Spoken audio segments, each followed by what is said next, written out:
Hi everyone, welcome. My name is Juan. I'm the facilitator for the Sustainable Ecosystem Scaling core unit, and today we are discovering another one of our MIPs. So this is the session Know Your MIP number 10, and we'll be speaking about MIP58, which is the Real-World Asset Foundations with Monsieur Sébastien Derivaux.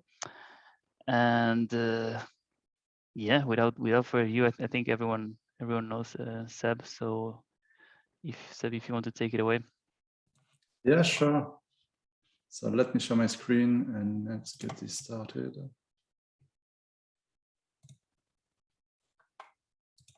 Okay.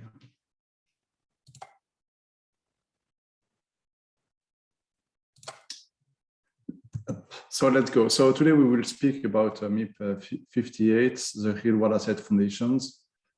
So this is important because there may be many. And the MIP was already designed like a software engineer, and it's really template that you can duplicate. There is a lot of options. So it might be a little complex, but we will see that the core is quite simple. So what are we doing Real-World Asset Foundations, and especially in the Cayman Islands and stuff like that? The issue we are facing is at a Real-World Finance core unit is we have a lot of asset originators that want to sell assets, to borrow DAI from or dollars from MakerDAO, but they don't have all the time or the infrastructure or the budget to define, well, what do you mean MakerDAO cannot lend us dollars or DAI? Or what do you mean MakerDAO cannot sign the contract? Because we just have to sign a contract, but hey, the big problem is that MakerDAO doesn't exist. So how do you do business in the real world? And first, maybe let me step back a little bit of why we are trying to have a business relationship in the real world. There is two reasons for that. First is, as everyone knows, we have 3 billion of USDC on our balance sheet on the protocol, and we are not getting any revenue from that. It's just dry cash sitting there doing nothing. So using it is important. And it is also a good way, if you invest in real world assets, to diversify from the crypto exposure that we have with our crypto vaults. The other part of the answer is that in 5 years, maybe we no longer care about doing business in the real world because everything will be tokenized. So we will be able to buy a token that represents a neighborhood of New York or others of a loan or whatever, an NFT. And it will work just fine because there will be some legal rights attached to the NFT or the token. But currently there is no link, or there might be a link, but it's weak, between what is the token or the NFT and the real world asset. So one way to solve this issue is to create a conduit to invest in the real world. And then we can have access to all the financial assets that exist in the real world. And obviously that's a multi-trillion opportunity. So investing 3 billion of DAI is not a problem in the real world. So it's solving two issues. So as I said, holding real world assets with full compliance to KYC, AML, so Know Your Customer, anti-money laundering rules. Because obviously, as MakerDAO doesn't exist, it's difficult to know who is MakerDAO because we don't have a legal entity. We are not a person. And same here, if we want to do business with some parties, they want to know that who they are doing business with and to be sure that it's legit. And for that, you need to have a legal entity in the real world. The other part is after we sign a contract, we want to be sure that we are able to enforce our rights regarding the assets that we bought or the money that we lent. Meaning that we can sue in a court of law, we can sign contract to be able to enforce them and so on. So really, for those Cayman foundations, the idea was to create a MakerDAO managed template. I think this is important because we don't want to have all lenders coming with their own documents, and every time we need to spend I don't know how many thousand dollars to have a lawyer review everything because we are not sure that they have maybe changed just one part of the document. Maybe there are some issues somewhere else. So by having those documents done by MakerDAO and having them in template, we can tackle all the issues at the same time. And it's more faster for the borrowers. Because currently, as you have most likely saw that currently our borrowers, the waiting time between the MIP6 and the release of DAI is on average, I would say 6 months, which is not super efficient. But obviously we are just getting started. And we want something that is scalable, because obviously having something that doesn't scale will not help us a long time, and something that is secure and working for MakerDAO. So while I will look at the Cayman Island Foundation companies that I will refer as a Cayman Foundation or just a foundation going forward, we've started because the jurisdiction, the Cayman Island, is already used for a lot of offshore finance, especially in link with the US. So there is already this nice link. There is already a big ecosystem of hedge funds. A lot of DeFi projects or crypto projects are using Cayman foundations or other structures in the Cayman. So there is I don't know how many people in the Cayman Island are working just to provide those kind of tools, but I guess a lot. And it's US remote. So currently for real world asset, we have mainly invested in the US, but obviously at some point you want to have some diversification, and the regulatory regime, or at least the sentiment on crypto by the political parties currently in Washington is not great, I would say. So it's better to go to a jurisdiction where business is always open, and Cayman is always open. So that gives us a degree of separation from all the noise in the US, and a good starting point to invest somewhere else in the world. And we have found that the foundation structure is providing excellent flexibility.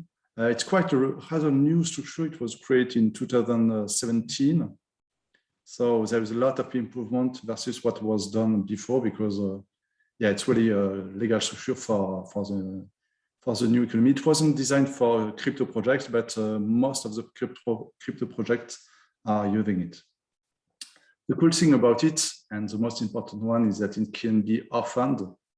And I mean really orphaned. There is no shareholder or members at all. In the structure we propose, there is one to create the company, then it's removed, and there is provisions that say that there can never be again any member. So it's truly orphaned, and that solves the issue.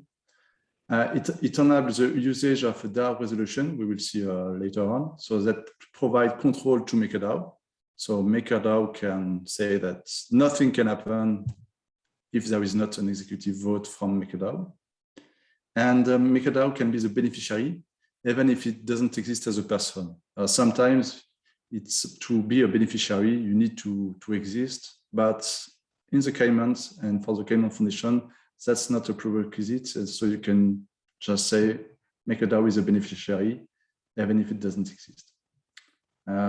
We might discuss that later on, but currently we didn't choose to name MakerDAO as a beneficiary. That's something we can do, or we can change later on.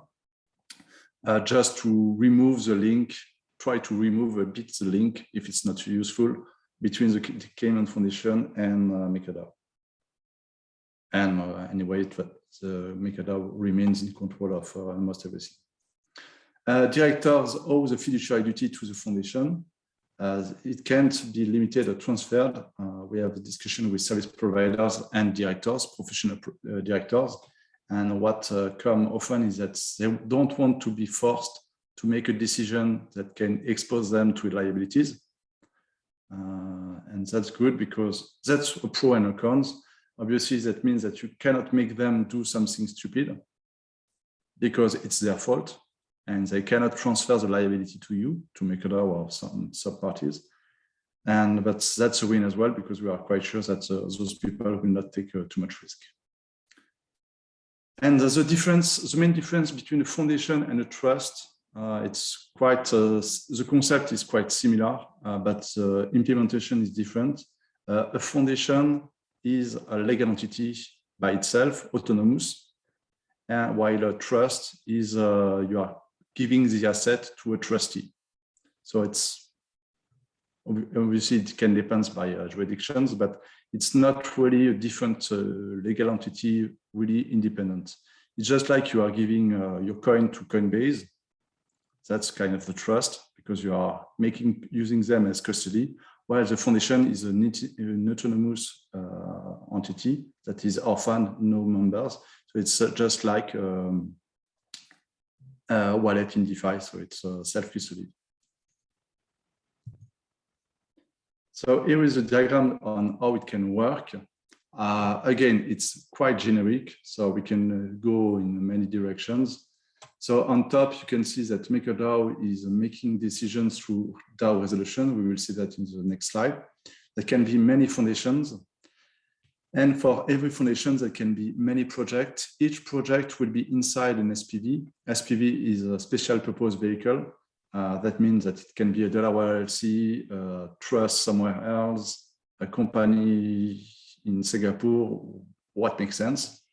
And the project will be financed from the DAI taken from a Maker Vault. So for project number one, there will be one SPV. So it will be located in one place. And there will be a Maker Vault that will transfer the DAI through this SPV.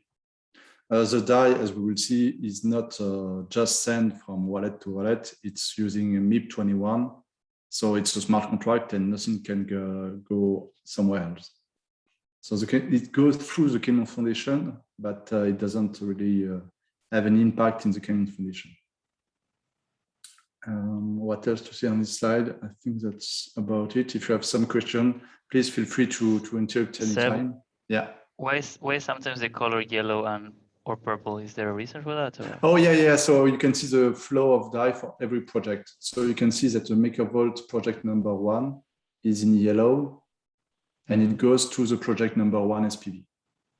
Oh, they're related then. Okay. Yeah. So there is one vault per project. Makes sense. And you don't use the vault number one to finance the project number two, or then, yeah, you shouldn't do that. You should be sure that the smart contract don't allow that, because otherwise it will be quite a mess to manage at scale. The project would be taking the DAI from the vault though, right? Yeah, correct. Okay. And that can change for every project how the demand is made. For instance, if you have a loan, you are lending money to a borrower, maybe the borrower itself can request the minting of DAI. Mm-hmm. If you are just buying, I don't know, some treasury bills or some financial assets, then you can set the investment manager of the project one SPV to just mint and buy the asset when needed. Nice. And what is the DAO resolution? What do we mean by resolution? Now, please let me just one another slide and you will have the answer. Sounds good. So first, before going to what is a DAO resolution, we need to understand a little bit how Cayman Foundation works. There is three roles in the Cayman Foundation. So one is a director, which manages the company. So that's the most logical one that you can see. He has a fiduciary duty to the foundation, and he will do the day-to-day management. I would say that 99% of the decisions come from here, at least in the constitution we have created with OG. The supervisor is like the member, but it's not a member or shareholder. But his role is to supervise the directors, making sure that they don't do something shady or something wrong or whatever. And he can't remove or appoint them. So he's managing the director. And as it is written, it's always subject to a resolution. So basically, it doesn't do much if MakerDAO doesn't say anything. And the last person is the secretary, which is a qualified person in the Cayman law, which basically means it's like a public notary or something like that in the Cayman. and is in charge of the compliance of the foundation, specifically the anti-money laundering. It's when you are sending money or giving money to the foundation. I don't know why you would do that in this case, but it should make sure that the money is not coming from drug selling or terrorism. But in this case, we don't usually send money to the foundation, so that's not a problem. And the secretary also published all DAO resolution as DAO Notice, and we will see that later on as well. So those people are managing the foundation and making the link between the foundation and MakerDAO. Just to be extra safe, we decided to have 3 different service providers in order to get maximum resilience. So if one wants to resign, well, it doesn't change much because the 2 others can appoint a new one. The director can remove or appoint the supervisor. The supervisor can remove or appoint the director. And I don't remember exactly how it is done for the secretary, but I think it's the director. And we can, currently we are envisioning to have only 1 director, but we can have many directors if the community feels safer with many directors. And the 3 roles could have been done by the same person, which is sometimes done for other crypto projects. So how does the DAO resolution and the DAO notice work? So it's really to enable MakerDAO direction to the foundation, or then direction to the foundations. The directors are not doing much by themselves. They cannot decide where MakerDAO wants to invest. And even if they could decide where to invest, it's not their job, and they don't have the money because the foundation doesn't have access to much cash flow, except just enough dollars to pay them every year. So the DAO resolution is any message in an executive directed at the foundation. So that's why we are creating the MIP 58. Sorry. It's to create a framework where we can be sure that the person that should receive the message, or at least the person that sends the message, is using the right template. So we can be sure that the person on the opposite side understands that the message is for them. If we have a 10 foundation and someone is putting in executive, well, I want this foundation to sell this asset. Yeah, well, but what foundation are you speaking of? Who should receive the message, and so on. So it's mainly to provide a framework. So what is important is that DAO resolutions are quite generic. You can do almost anything in them. And if you can read, you are sending them mainly to the directors and the supervisor, and you can see that they should act on the DAO resolution. Just execution just after.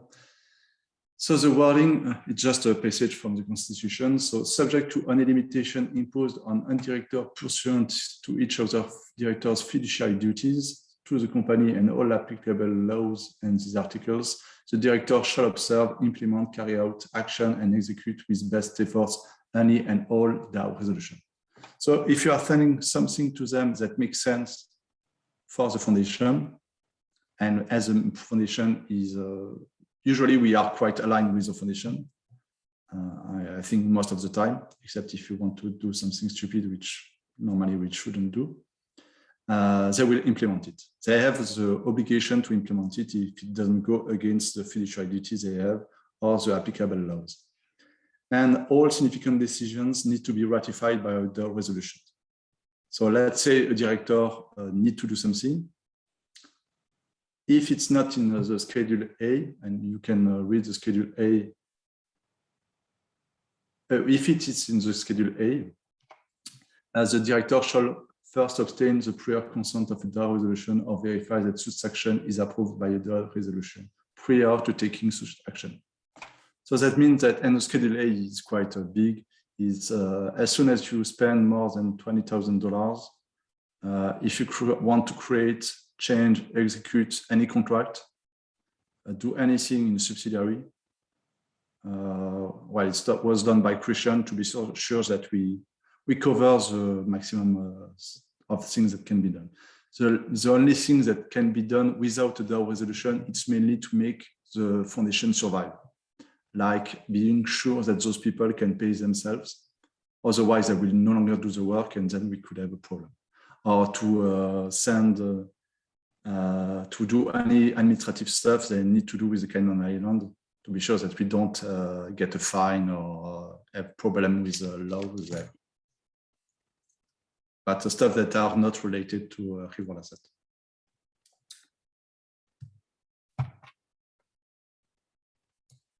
So I'm just taking a bit of time to for the questions. So one, you said to pay for the secretary. Yeah, when you mentioned there's no reason why this foundation would get money. And oh yeah, it's mainly to pay for the secretary and all those people. Yeah, exactly. Because if you don't pay them, they will stop to work. That's always the issue. That's usually the problem with people.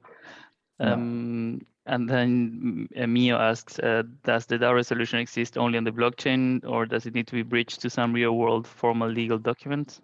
No, so what we have done, you can see the details, but we are telling them to see a DAO voting portal, which currently in the text is vote.makeadao.com. And what would be great is to have another tool for them to check that this resolution was accepted really. In case, for instance, if some hacker is able to change or attack the server vote.makeadao.com.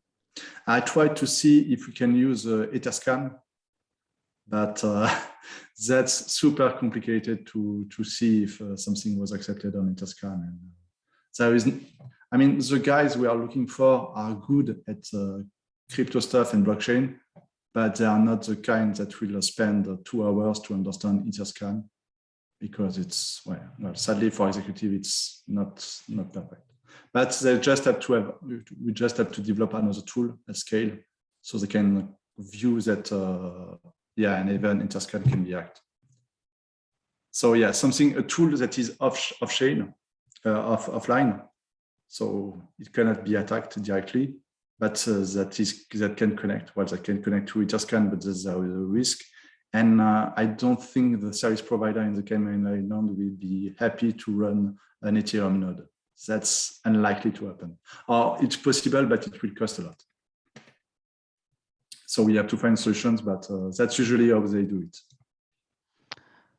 Seb, regarding the enforceability, how do you make sure that the foundation is doing what the DAO is telling them to do and not going rogue? Like, what if they do? What happens then?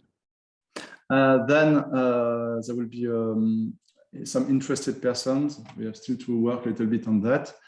So first, it's unlikely that it goes rogue because there is already, so we are using service providers that are doing a lot of stuff. For the directors, we are looking for companies that are doing worldwide management of billions of dollars. So not just small startups. And if there is something like that, so they have a fiduciary duty, so we can sue them.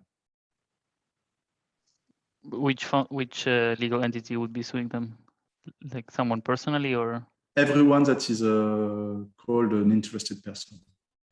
So we can, I don't know, maybe we can use a DAO Foundation or core units, legal entities, stuff like that. Are there any questions from the? Okay. Yeah. So here I just well, he said that thanks for the presentation, very helpful to understand. I'll need to watch the recording later for the second half of the meeting. Yeah, perfect. So here I just put the DAO notice, which is just another way to explain that they should be able to post on the forum, more or less. And the DAO resolution, the wording exactly. So make sure that only executive votes that are executed are used. So that gives us 48 hours or something else. And I mean, even if the foundation is going rogue, to go to your previous questions, is there is nothing to steal at the foundation. So there is not much. Hey, Seb. Yeah. So as a foundation, is the foundation looking to take a percentage of the net profits and give them back to the Cayman Islands? As an example, I have a friend who is into cigars, and He loves this Cayman Island cigar company who takes 100% of the net profits and gives it back to drug addicts in Cayman Islands. And I believe they also have bought a bunch of land and started some farming initiatives, right, to create jobs and farming, etc. So is that the idea of the foundation, to give back to the Cayman community? No, there is no charitable purpose to that. I mean, you can add it. The foundation is quite flexible, but that's not the intent. But if you want, we can say that we can, yeah, I don't know too much. We can use a beneficiary and give them the excess of cash every year, but yeah. And what's the biggest challenge for RWA Foundation, being that it's going to be the first ever blockchain real world finance foundation in the Cayman Islands? What's the biggest challenge in your opinion? So actually, there is a lot of other DeFi projects that are having a foundation and they are using it to invest in stuff. Smaller, obviously, because I don't have all the names, but I'm actually not sure I can share them. But other projects like us, but way smaller, because MakerDAO is the best project, that are using Cayman Foundation to invest the proceeds they have made. And one company that was doing it earlier was Maker with the Maker Foundation. But they didn't, I don't know if they invest a lot in the real world. Maybe they did have some cash bank account. And most likely it was structured a little bit different. So for all the parties we have discussed with, it's not so much new to them. Yeah, Maker Foundation. I didn't check too much about Maker Foundation because you know that for legal reason we can never have any information. But yeah, it's different because there was some wealth as well at the Maker Foundation. Hey, and circling back to the directors, is there any non-fiduciary duty that doesn't need to be a part of their role? So in other words, do they need to, and I think you touch upon this, do they need to be experts in this ecosystem? And also, my last question to that is, can you delegate your powers as a director to someone else? Thank you very much for the transition. So no, they don't have to be experts in the blockchain, but it's far easier to find someone that understands it. And all people we have discussed with are on the board or a different role for at least 10 other crypto foundations. So they know the business, they know MakerDAO and all that kind of stuff. Obviously, they are not smart contract developers or anything like that, but we are discussing with those that have more familiarity with the matter. But at the same time, we want some that are bigger. That is always a conflict between someone that is smaller but still have the fiduciary duties, still have some credentials. Some guys have made 11 years at Goldman Sachs, stuff like that. That are able to or specialized in the crypto project, and the biggest firms that are unlikely to be director for a crypto project because they don't know it. And some services are already changing direction by not accepting crypto project anymore because it seems too risky or for whatever reasons. So it's always, you have to find the best services. And for the delegation of power, you are correct. So you can create at least what we made in the Constitution. So we can create a committee. It's a group of persons that the DAO can design through a DAO resolution. So it doesn't have to be made at the beginning to provide directions and authorization to the directors on specific subjects. Because the problem with at least a feature of the directors is that they don't want to make too many decisions.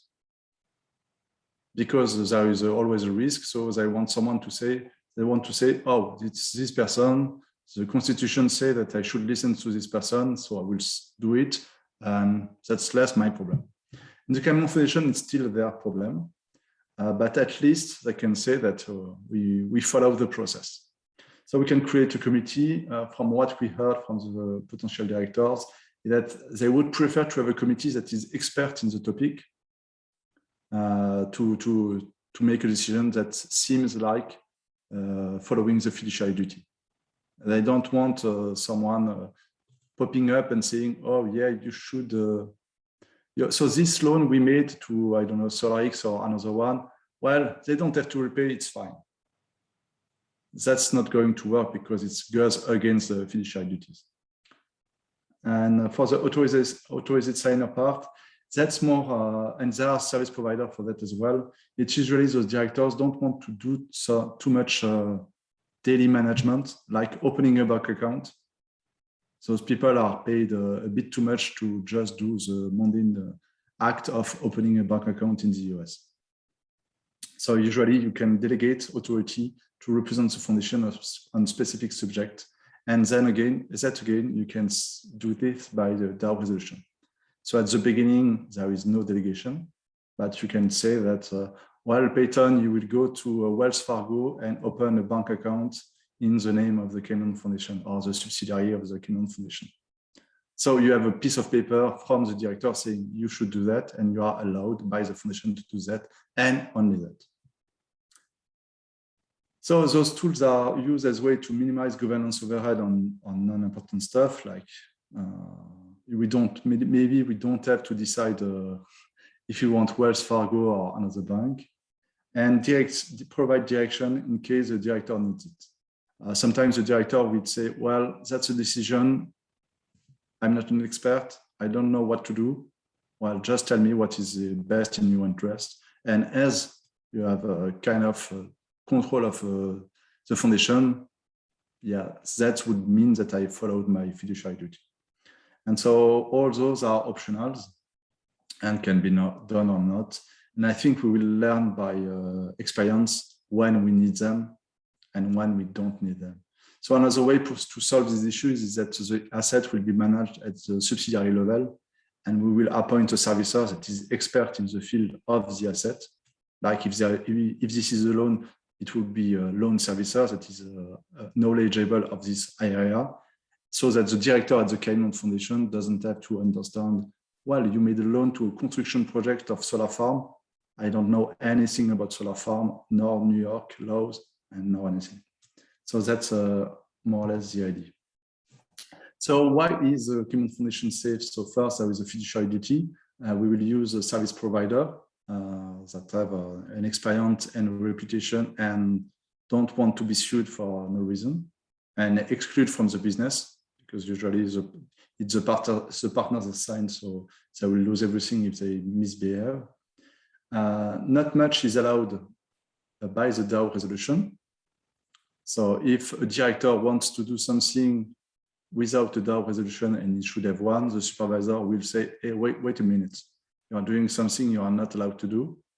So even if the counterparty is accepting the transactions without looking at the Cayman Foundation articles, which might be the case, the supervisor will say otherwise and report the person. So they need a DAO resolution for almost everything. And at the end of the day, they don't control the project-related cash flows, so they don't have much to do. So in one line, the Cayman Foundation is the conduit of MakerDAO, which separated from the conduit of cash. So that's important. We'll still try to separate those two things, the governance part and the payment side. And if you go and look to the SolarX implementation, you will see that on the top right, you have the flow of decisions. And on the bottom left, you have the flow of cash. So we are using MIP21 to make the DAI going through the Real World Asset Foundation to the broker. The broker is exchanging in US dollar and putting that in an escrow account. So even the subsidiary, in this case, the Delaware LLC, cannot access the escrow account directly. And for the decisions, let's say making the investment, or at least making the investment, waiving something or any decision. We send that to the Real World Asset Foundation. As the Real World Asset Foundation is a member managing the Delaware LLC, it can act as the manager of the Delaware LLC. It will probably not do much, but just inform the loan servicer to do it. And the loan servicer will service the construction and loan note. And maybe the main thing we will have to do is for the resolution to change the loan servicer if we are not pleased with the loan servicer for any reason. So it will require the DAO resolution, big DAO resolution at the beginning to instruct the creation of the Delaware LLC, of the broker relationship, of the escrow account. So everything will be done a bit earlier to set up almost everything and just give the command of the director of the Real World Asset Foundation to set up the Delaware LLC, to act as the manager of the Delaware LLC, to appoint the loan servicer, to open the escrow account and to sign the broker contract, and then everything will be set. And yeah, so the director, nor the servicer, nor the directors will have control over cash at any point in time, at least for this construct.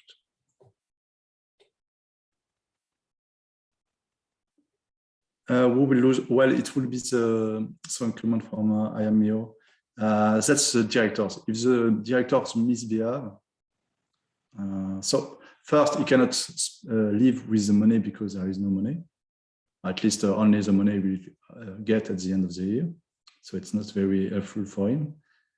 And well, it's a fiduciary duty, so it will. It's a criminal. I think it's a criminal felony. I'm not sure 100%, but.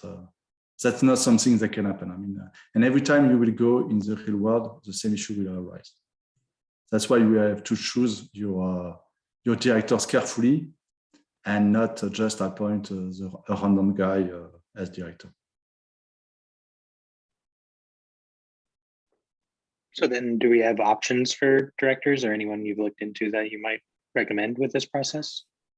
Yeah, so that's a bit the issue is that in the Cayman, they don't want to disclose the relationship before creating the foundation, which is a bit odd because it would be better to get the name so you can the maker holders can vote on this one as well.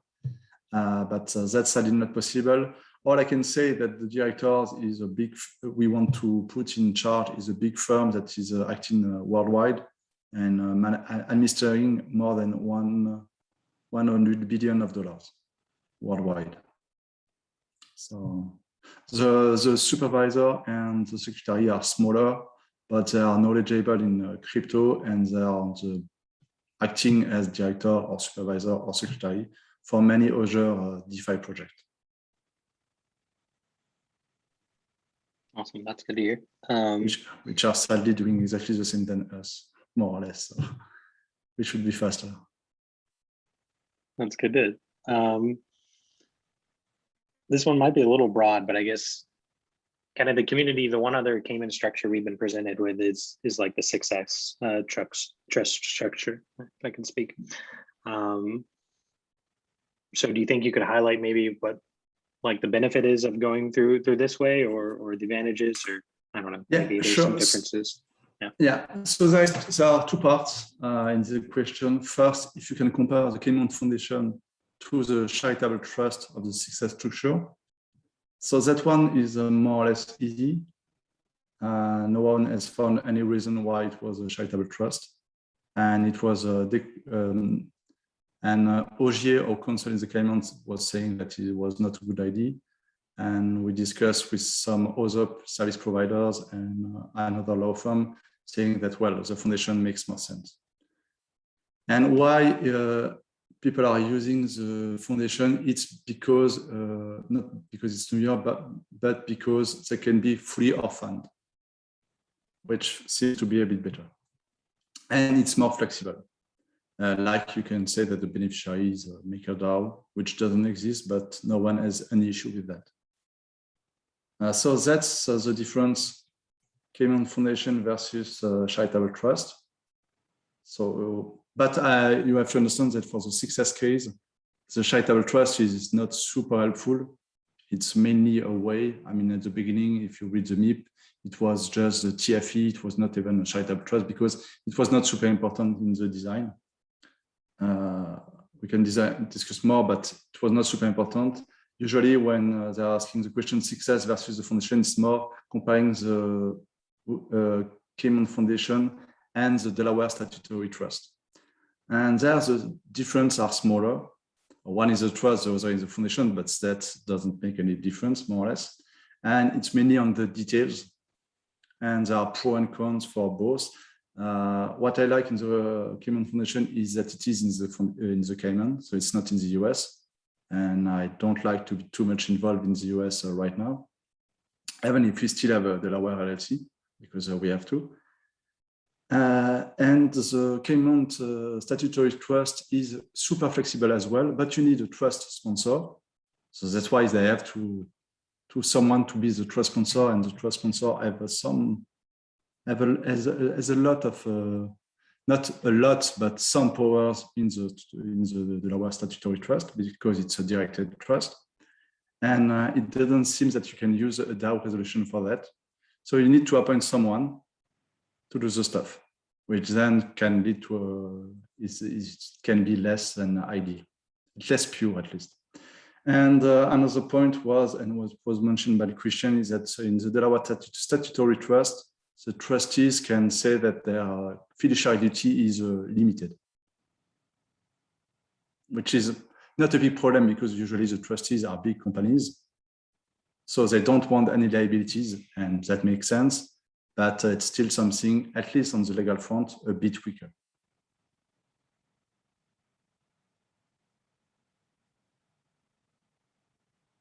But I'm open to discuss if there is other things that are interesting in the Delaware Statutory Trust.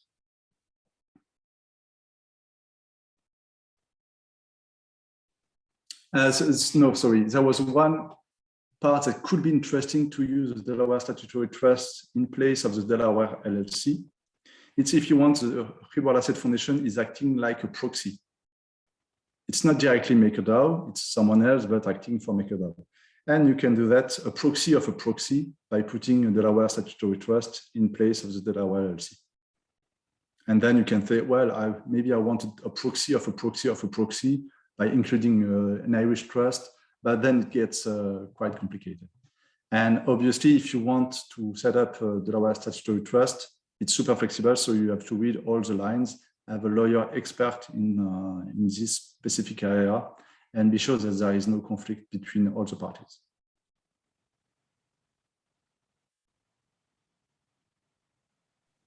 Makes sense. Thanks for the breakdown there. I noticed Mio had a question in chat asking basically if there's other examples of large orphan entities like this, even outside of crypto, perhaps. Yeah, so it's many hedge funds that are using foundations, orphan foundations. Yeah, many hedge funds, SPVs, and sometimes they are using a Star Trust or a foundation, but it mainly depends from where they are. So what I understand for other parties is that between the Star Trust and the Cayman Foundation, depends how orphan you want it to be, and depend where you are coming from. So a Star Trust is a trust, and for some countries, the trust is too complex to manage, so they prefer a foundation. But for some other countries, they prefer a trust than a foundation. For instance, in the Middle East, a trust is not trustworthy. In the Middle East, they prefer foundation, it seems. Which is different if you are, I don't remember the difference between common and civil law. That's making some issues there. And we can work more on the details, but well, there is an endless things to do. But it's mainly some big crypto projects that are using the foundation, mainly because there is no real owner. It's a true orphan, so there is no liability at the end for anyone. Because even if you are a trustee, well, you have the shares of the trust, and then you have to do okay, yeah, but so if something is too shady, who is liable? And that's less of an issue in this case.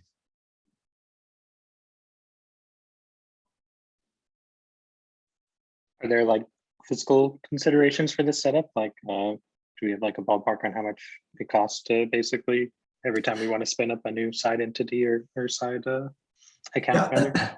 So I think it would be $50,000 every time per year.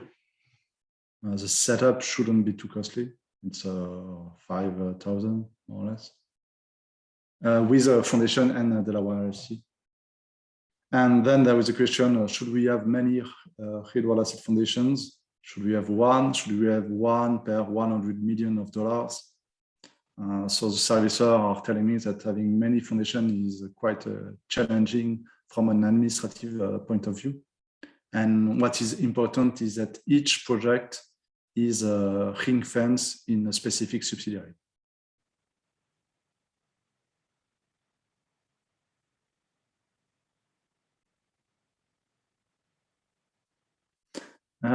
Regarding tax, I think we kind of decide that we don't discuss too much tax, but there is a thread in the forum speaking about that, and yeah, there is not much tax because there is a portfolio exemption.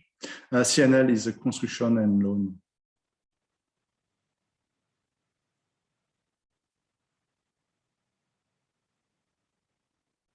And yeah, really, the Cayman is just a nice, and the Cayman Foundation is a nice way for control and governance. And it doesn't mean we should only use the Cayman Foundation. That's not an untold issue. I don't know how many Cayman Foundations we should have. We can start with one. That makes sense, as long as we have only one project. But then I think we should diversify and use Ireland, Guernsey, Luxembourg, Singapore. Singapore have created something specific for crypto projects. So we don't have any attack surface too wide. Having many foundations is like, so you are using a service provider, the 3 service provider in your case, and you can decide for every foundation you use a new set of service providers. But then you spend a lot of time discussing with them or changing them. The director on one is the supervisor is the second one, and the supervisor in the first one is the director of the second one. But I don't think that that's too much useful.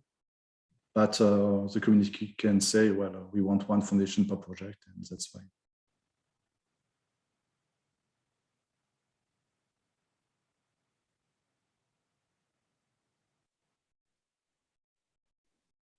And would SolarX be the first one? Oh, sorry. It's the first one we will propose.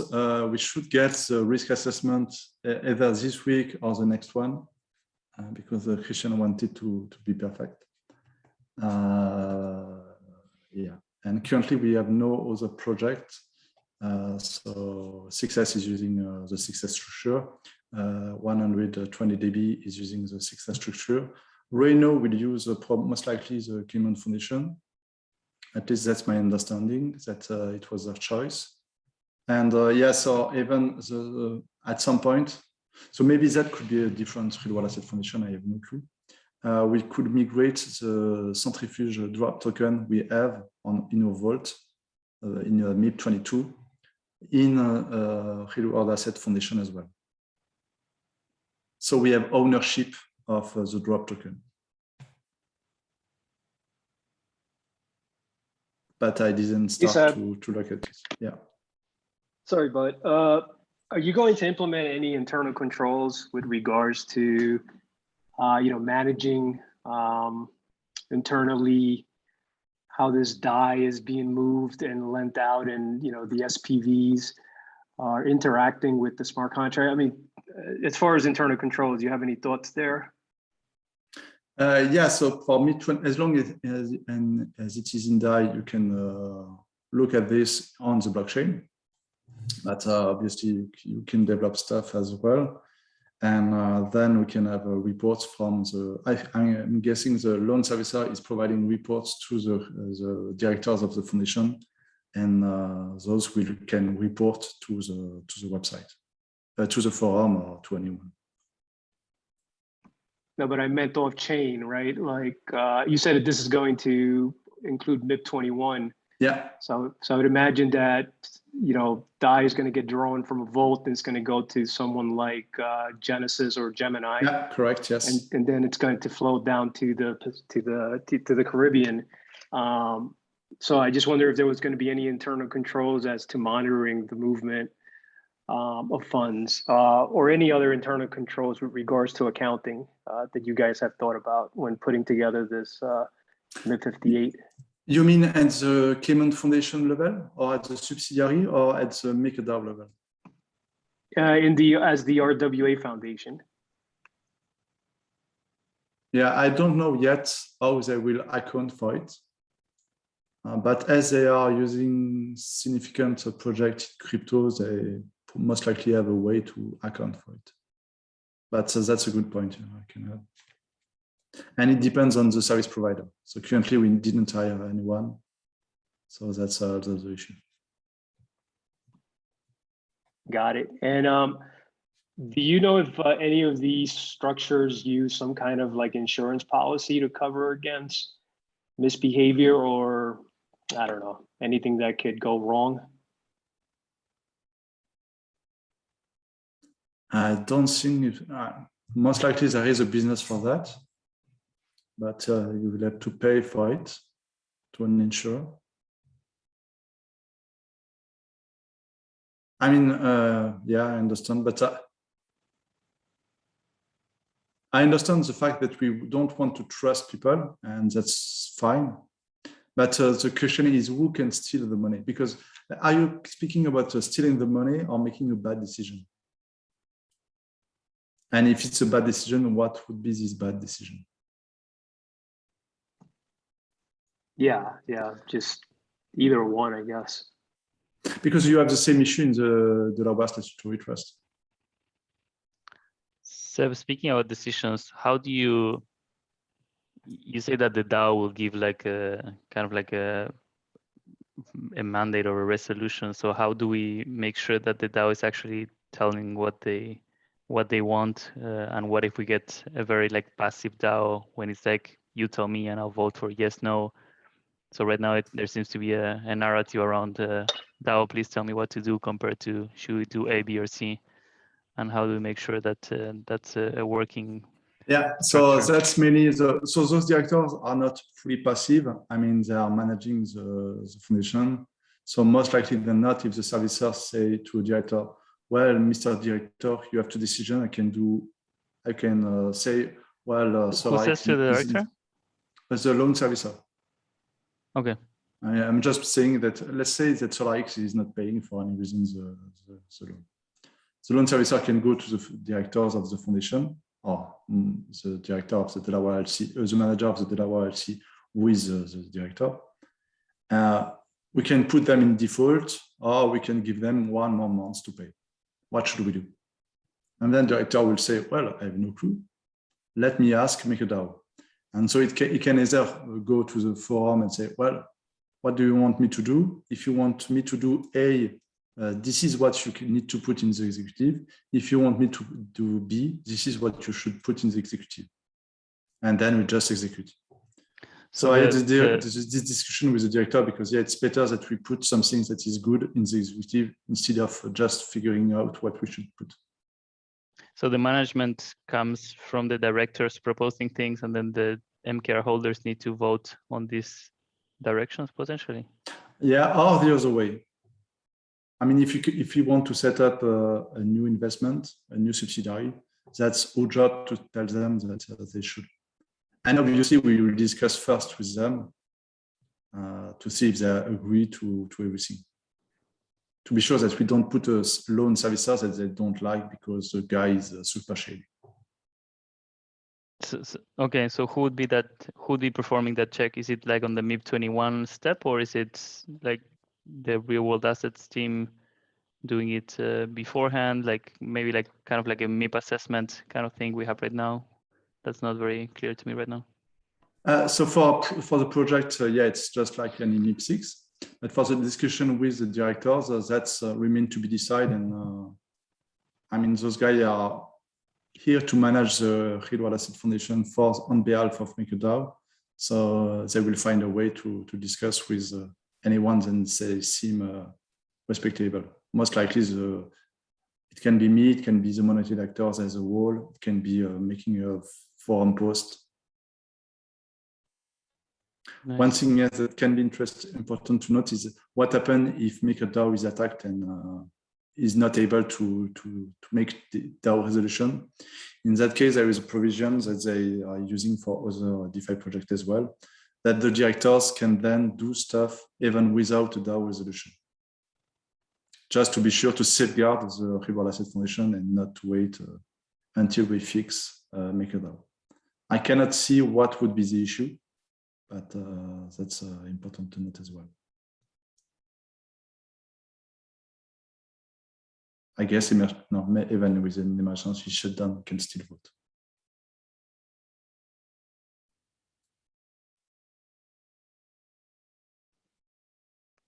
Awesome. Juan had to bounce to get the other call started, and I know probably most of us in this room are interested in that one as well, but do want to give one last chance for questions if there's anything that hasn't been answered for everybody. Yeah, so Planetix asked loan servicer if it's the same as a bank. It's not. The loan servicer, well, it can be a bank. And I know that Wells Fargo is doing servicing, but it's usually a different company. Sending the request for payment and yeah, just making mails. And manage the loan if there is a big issue. Seb, one quick question on the loan servicer.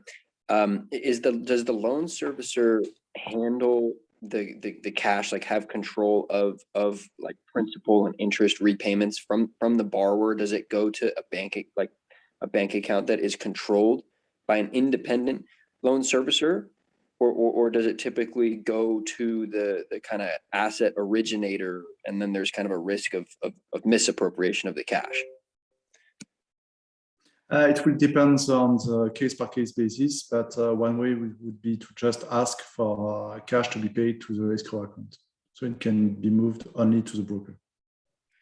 Okay, cool. Yeah, I mean, yeah, like the loan servicer, having an independent loan servicer is definitely a super attractive way to kind of control against any misappropriation or whatever.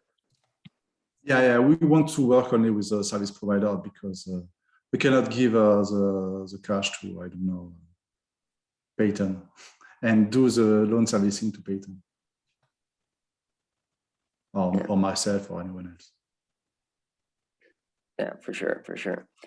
All right, well, yeah, that was all my questions. Perfect. If you have other questions, please go to the forum and ask them anywhere you see fit, and I will answer. All right, thanks a lot, Seb. Yeah, thanks for putting this together. Thank you. Have a nice day. Catch us on the forums. Have a good one.